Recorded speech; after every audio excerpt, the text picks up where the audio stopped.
And we're live. Welcome to another edition of Between Two Services, everyone's favorite Sunday morning church podcast, YouTube show, something. This morning I'm joined by Vickie Duff. Hi, Vickie. Good morning. Hello. The head of our wonderful altar guild, which is very busy in this season, and also one of our beloved church members. And we're excited. You might hear the nice background music in the back. That's Owen playing down in the sanctuary, and we can hear it up here because the long-awaited audiovisual system in all of its technical glory is here with our cameras and our lights and the sound equipment and all of our live streaming capability is all set up. So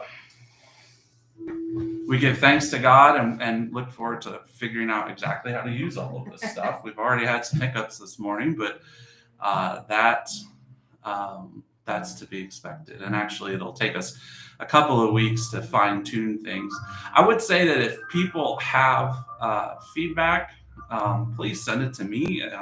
If the lights are on too bright or the mics are on too hot, please let me know. We're going to try to be striking a good balance because there's a lot of aesthetic judgments going on here, but we'll figure it out. It's going to be a work in progress, but I'm very excited to finally have it all here. And I will extend the warm invitation that if you want to spend a service up here watching what the tech team does, learning about this equipment, by all means, please do it. And if you are interested in joining our tech team, please see me or Ann Richmond, who schedules people. And we're going to do some additional training as we all learn and grow and figure out new and creative ways to do ministry together.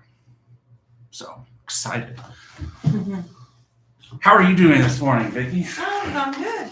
All right. So far, so good. So far, so Still good. early. Yeah. Well, it's the season of Advent, and what should we talk about this morning? Well, I liked all the readings. I thought they were very uplifting, hopeful. I guess hopeful is the thing that comes across, and during Advent especially. Yeah. There's waiting, but there's hope for the light, and so that was my overall take on the readings. A sense of hope and looking forward while waiting.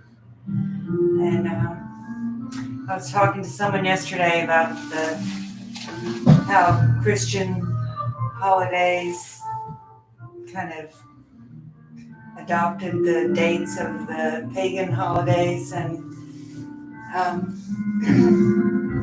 how every religion and even, I guess, non-faith people groups had to do something with light during this time of year. And because it's dark. It is dark and you need the light, and it's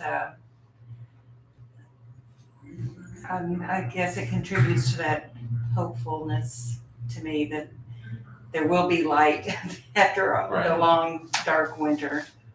Well, and the idea of the solstice being a time of renewal, and because of course, like we are going to reach sometime soon in a couple of weeks the darkest point of the year, at least in the northern hemisphere, and then gradually from that moment of darkness, then suddenly it starts getting lighter and lighter and lighter again. So I mean, this is a natural time, I think, for where the solar year and the religious year and the church year all coincide to do some really beautiful things. Yes.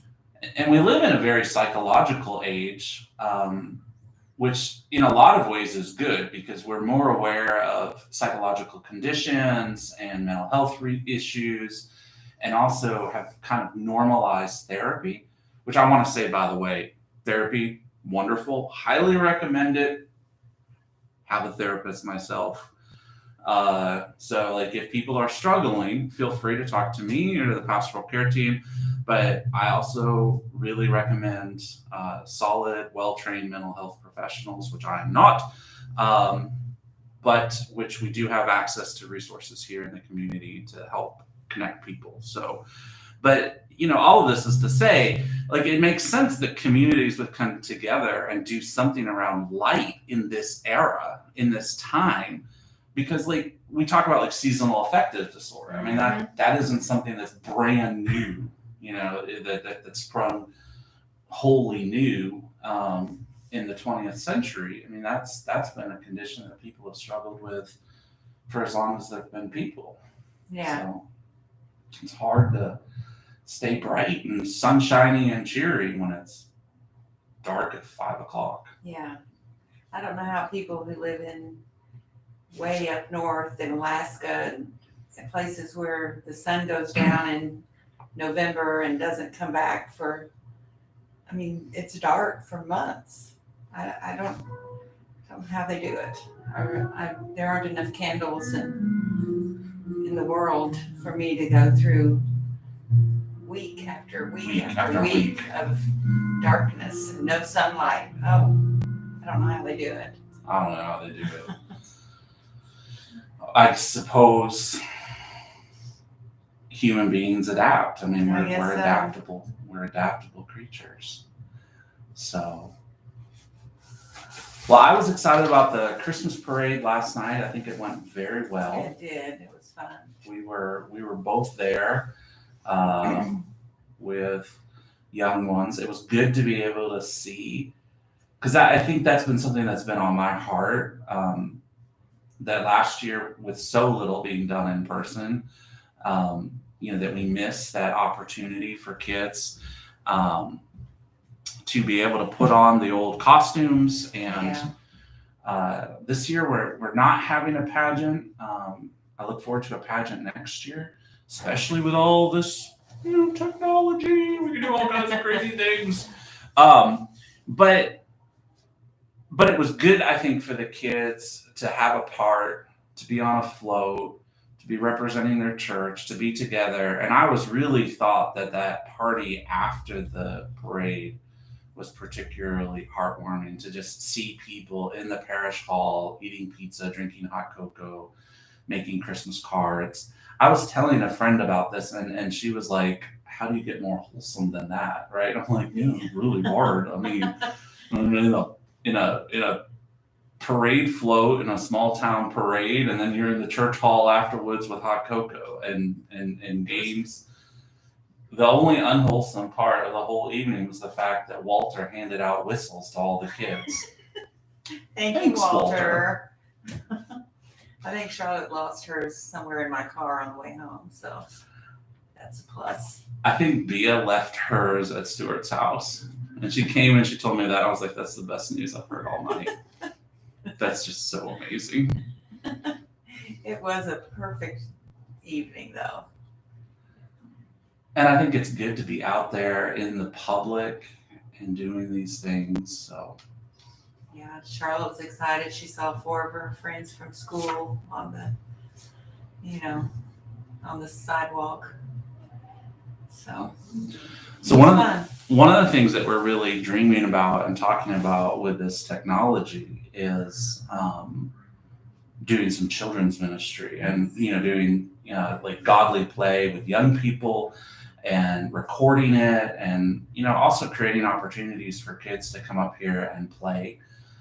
Bea's got bored one day. She was here at the church, and the next thing I knew, bam, she was recording a trailer for a movie. And so we thought, well, that would actually be great. Like if we did a Sunday school lesson and then had the kids make a trailer to promote the lesson to the grown-ups.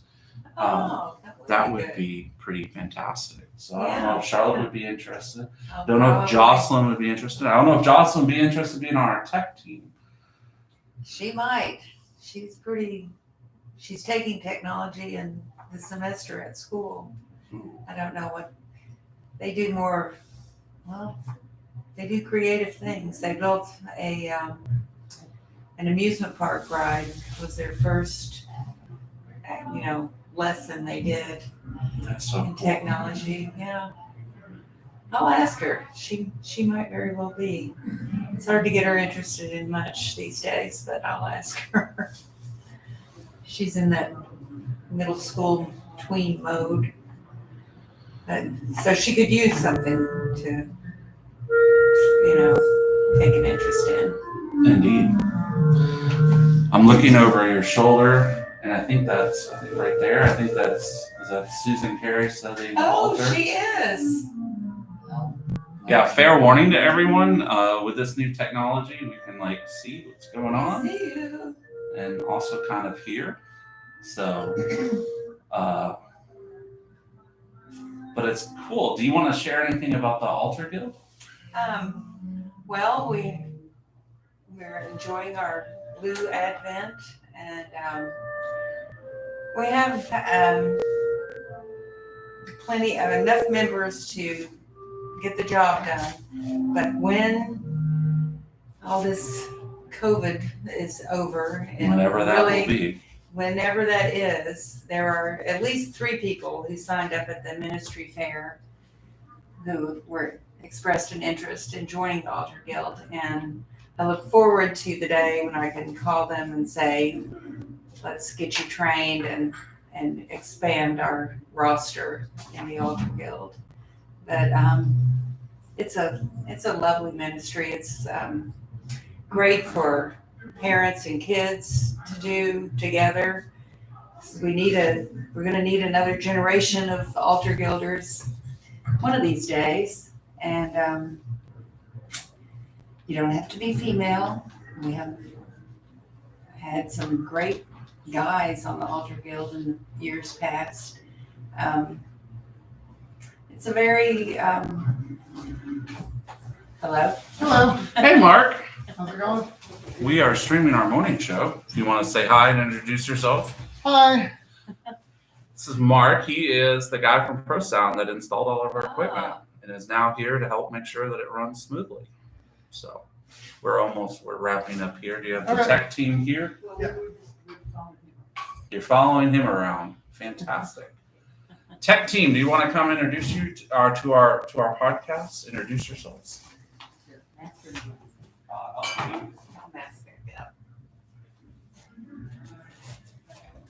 Hi there, tech team in Richmond. We have 7 people who are on our tech team, 3 adults and 4 young adults. And so the next one is Teresa, who's going to say hi too. Hi, I'm Teresa Hayden, and I really enjoy doing the tech stuff. Thank you, Teresa. If Teresa looks frazzled this morning or at all, or if you see Teresa, please thank her because she is signed up to be the very first person to run a Sunday service with the new equipment. So we thank you for that. I think this might be a shorter episode. Have we covered everything? I think so. All right. We give thanks to those of you who've joined us. Hit subscribe to get all the latest editions of Between Two Services. Take care. Bye.